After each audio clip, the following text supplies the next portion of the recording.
Assalamualaikum warahmatullahi wabarakatuh. Saya Alia Syafiqah binti Muhammad Rafai, nombor matrik A186907.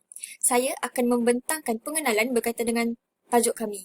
Seperti yang sudah diketahui, kami telah memilih sebuah jurnal yang bertajuk Kedudukan Ilmu Mantik dalam Pemikiran Islam. Jurnal ini dikarang oleh Muhammad Rashidi Wahab dan Muhammad Fauzi Hamad. Mereka daripada bidang pengajian Usuluddin, Institusi Universiti Sultan Zainal Abidin dan juga pengajian Akidah dan Pemikiran Islam di Universiti Malaya. Jurnal ini dikenali sebagai Jurnal Akidah dan Pemikiran Islam ataupun Afkar, diterbitkan pada tahun 2020, ditulis dalam bahasa Melayu dan mempunyai 42 halaman muka surat. Assalamualaikum warahmatullahi wabarakatuh. Nama saya Muhammad Afiq bin Muhammad Ismaji yang bernombor matrik A187775. Seterusnya saya akan membincangkan pengaruh ilmu mantik dalam pengajian Islam. Terdapat 3 kaedah yang digunakan dalam ilmu mantik. Yang pertama, Al-Qiyas. Al-Qiyas adalah satu kaul atau kata-kata yang tersusun atau terdiri daripada 2 pernyataan, yakni qadiyah atau lebih. Dan apabila betul pernyataannya itu, maka diterima natijahnya. Yang kedua, At-Tamsil. Ditakrifkan dengan penakrifan yang banyak. Kembali sebahagian takrif kepada faedah dan samrah, yakni takrif yang perlihatkan faedah, kesan dan hasil. Sebahagian mengatakan kembali kepada hakikat. Akhir sekali, yang ketiga ialah Al-Istiqra', iaitu satu kajian atau penelitian terhadap benda-benda tertentu secara khusus. Kemudian, buat keputusan dan kesimpulan secara umum dengan meliputi benda yang dikaji ataupun benda yang tak dikaji. Kaedah At-Tamsil dan Al-Istiqra' kurang digunakan berbanding Al-Qiyas yang lebih banyak digunakan. Ahli ulama usul fiqh turut merujuk kepada kaedah Al-Qiyas dalam menetapkan hukum hakam fiqh. Imam Asy-Syafi'i telah memasukkan penghujahan ilmu qiyas dalam ilmu usul fiqh ketika menghadapi permasalahan fiqh yang tidak dinyatakan dalam Al-Quran maupun hadis Rasulullah SAW. Ahli ulama fiqh juga menetapkan bahawa 2 tahap yang perlu dilalui sebelum berijtihad, iaitu dengan menggunakan kaedah at-tasawwurat dan at-tasdiqat. Terdapat 3 elemen penting dalam Al-Qiyas Al-Mantiki. Yang pertama, Muqaddimah Sughra. Yang kedua, Muqaddimah Kubra, dan yang terakhir iaitu yang ketiga ialah An-Natijah. Al-Qiyas terbahagi kepada 2, iaitu As-Surah dan Al-Maddah. Untuk As-Surah mempunyai 2 konsep, iaitu Al-Qiyas Al-Iqtirani dan Al-Qiyas Al-Istithnai. Al-Qiyas Al-Iqtirani membawa maksud penggolongan ataupun berkategori. Contohnya, semua jasmani adalah terbina. Semua yang terbina adalah baharu. Maka, semua jasmani adalah baharu. Al-Qiyas Al-Istisna'i pula bermaksud bersyarat. Contohnya, jika matahari terbit, maka hari pun siang. Tetapi, hari tidak siang, maka matahari tidaklah terbit. Untuk Al-Maddah pula terdapat banyak kaedah. Namun, yang diterima untuk buat natijah hanyalah Al-Burhan sahaja. Assalamualaikum warahmatullahi wabarakatuh. Saya Muhammad Fahmi bin Azman. Dan hari ini akan menceritakan sedikit tentang penolakan ilmu mantik dalam Islam. Jadi yang pertama sekali adalah penerimaan dan penolakan ilmu mantik ini. Ulama berbeza-beza pendapat. Antara ada yang diantaranya menerima, ada juga yang diantaranya menolak, dan juga ada juga yang berada di tengah-tengah yang mengambil ikhtiar untuk tidak memihak pada sama ada yang menerima ataupun yang menolak. Assalamualaikum warahmatullahi wabarakatuh. Saya Muhammad Azri bin Abdul Rahim E186280. Seterusnya, saya akan membincangkan berkenaan dengan tajuk penerimaan dan penolakan ilmu mantik dalam Islam. Seperti yang kita tahu, terdapat pelbagai pendapat ulama berkenaan dengan ilmu mantik. Ia juga menjadi perhatian sebagai pembahasan yang utama, lebih-lebih lagi bila berdepan dengan ahli fikir yang mempunyai pemikiran yang berbeza ikut pendapat masing-masing. Oleh itu, setiap apa yang dibahas mestilah berkena dengan landasan agama dan kriteria ilmu. Terdapat ulama yang menerima ilmu tersebut dan ada juga sebahagian daripada ulama yang menolak ilmu ini berdasarkan faktor-faktor tertentu. Antara ulama yang menerima adalah Al-Kindi, Al-Farabi, Ibn Sina, Ibn Hazim, Al-Ghazali dan Ibn Rushd, Ar-Razi dan terdapat beberapa lagi yang lain. Antara faktor kenapa mereka menerima ilmu mantik ini adalah seperti Al-Farabi, dia menyatakan bahawa pendapatnya dalam menerima ilmu mantik ini adalah beralasankan undang-undang atau kaedah-kaedah yang digunakan oleh adalah sebagai alat yang membetulkan dan memandu fikiran manusia ke arah yang benar untuk mengelakkan daripada kesalahan. Dan itu, ilmu mantik juga bukan sahaja mampu membezakan kebenaran dan kebatilan, malah ia mampu memberikan kekuatan dan kesempurnaan dalam pemikiran manusia. Selain itu, ada juga dalam kalangan ulama yang menolak ilmu mantik ini. Antaranya adalah Ibn Salah, An-Nawawi, Ibn Taymiyah, Ibn Qayyim dan Asyuyuti. Mereka berpendapat bahawa apa yang harus dipelajari dan diketahui berkaitan dengan ilmu mantik ini adalah perkaitannya dengan Al-Quran dan Sunnah serta kesempurnaan akal manusia dalam menerima ilmu mantik tersebut. Dalam konteks pembahasan, Ia menceritakan berkenaan dengan tentang kehilafan yang berlaku di dalam ilmu mantik ini. Hanya melibatkan kaedah mantik yang rosak dan tidak sempurna. Hukum mempelajari ilmu mantik yang sempurna menurut Adam Manhuri adalah termasuk dalam kategori fardu kifayah. Al-Farabi juga menyatakan bahawa undang-undang atau kaedah yang ada dalam ilmu mantik ini merupakan alat untuk memperelokkan dan memacu akal manusia.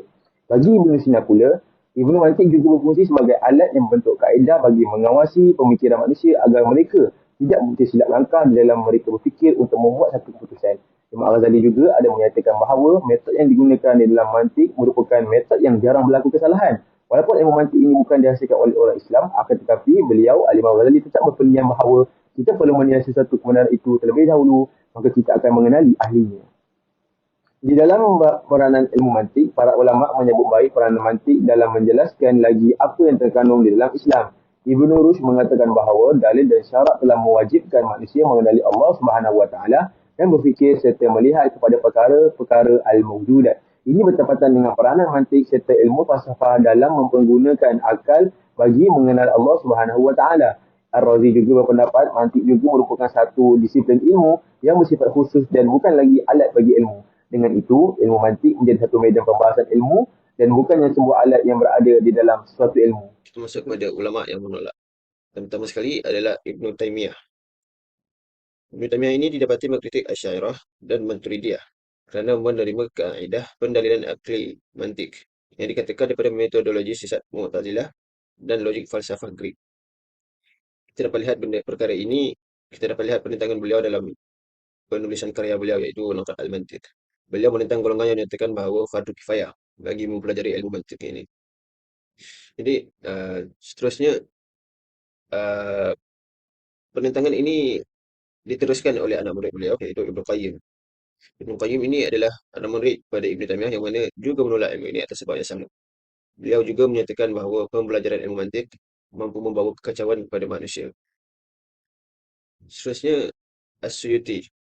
As-Suyuti ini didapati menolak kerana ini adalah bukan berasal ilmu mantiq ini berasal daripada falsafah Greek yang bukan beragama Islam, iaitu falsafah Greek yang mana ia adalah ilmu orang kafir. Jadi itu menjadi punca atau sebab utama As-Suyuti menolak. Beliau juga menghukum haram bagi mempelajari ilmu ini, iaitu ilmu yang berasal daripada falsafah Greek. Beliau juga menolak tentang pandangan hukum mempelajari ilmu ini adalah fardu kifayah. Jadi bagi menyatakan fatwanya itu benar, beliau menghimpunkan nama ahli ulama yang menolak ilmu mantiq seperti Asy-Syafi'i. Asy-Syafi'i beliau menyatakan bahawa orang Arab tidak jahil sekiranya tidak meninggalkan lisan Arab. Dan orang Arab ini juga terlalu cenderung kepada lisan Aristotle. Jadi, Asy-Syafi'i ini juga didapati merupakan di antara ulama yang tergolong dalam yang menentang pembelajaran ilmu mantiq. Seterusnya, kita masuk kepada ulama yang berada di tengah-tengah, iaitu Asy-Syubki. Asy-Syubki, beliau ini tidak setuju dengan golongan yang mengharamkan ilmu mantiq. Begitu juga golongan yang mewajibkan. Walau bagaimanapun, beliau menyatakan hukum mempelajari ilmu mantiq adalah harus. Malahan mereka yang tidak mengikut Al-Quran dan hadis serta tidak memiliki kemampuan ilmu sahaja yang patut diharapkan mempelajari ilmu ini. Baik, bismillahirrahmanirrahim. Assalamualaikum warahmatullahi wabarakatuh. Nama Nurina Marjah binti Abdul Razak, Matriks S190531. Seterusnya bahagian yang ketiga, analisis kedudukan ilmu mantiq dalam pemikiran Islam. Kedudukan ilmu mantiq dalam pemikiran Islam ada yang martabatkan dan ada juga yang mengkritik. Abu Al-Ala Afifi di dalam karya unggul beliau, Al-Mantiq Al-Tawjihi, menyatakan bahawa dengan keistimewaan yang dianugerahkan oleh Allah SWT kepada manusia iaitu akal, kita dapat membezakan manusia dengan binatang. Dengan adanya akal, kita juga mampu menilai dan membuat keputusan. Imadullah Chad Hijazi menyatakan bahawa dengan adanya akal, manusia lebih terpandu dan terdorong untuk mencari kebahagiaan dan kebenaran. Seterusnya mengkritik, ada dua trend yang mengkritik.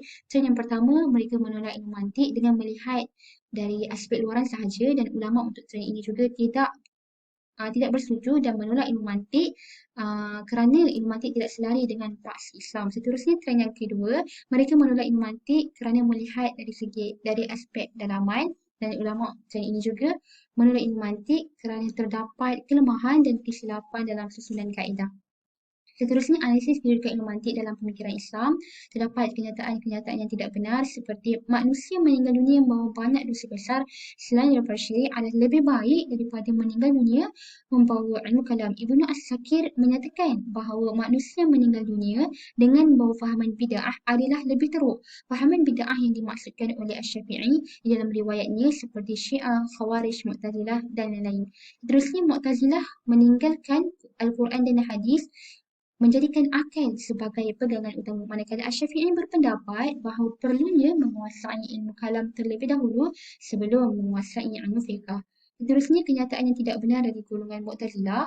Mereka menggunakan ilmu mantik secara salah sehingga membawa kerosakan kepada ajaran Islam. Golongan salaf juga memahami kedudukan dan kepentingan ilmu mantik, bahawa ilmu ini dipelajari demi mempertahankan agama Islam daripada aliran bid'ah dan menyeleweng. Kenyataan yang tidak benar daripada Ibnu Salah dan As-Suyuti, di mana mereka mengeluarkan kenyataan bahawa ilmu mantik adalah ilmu yang diharamkan untuk dipelajari.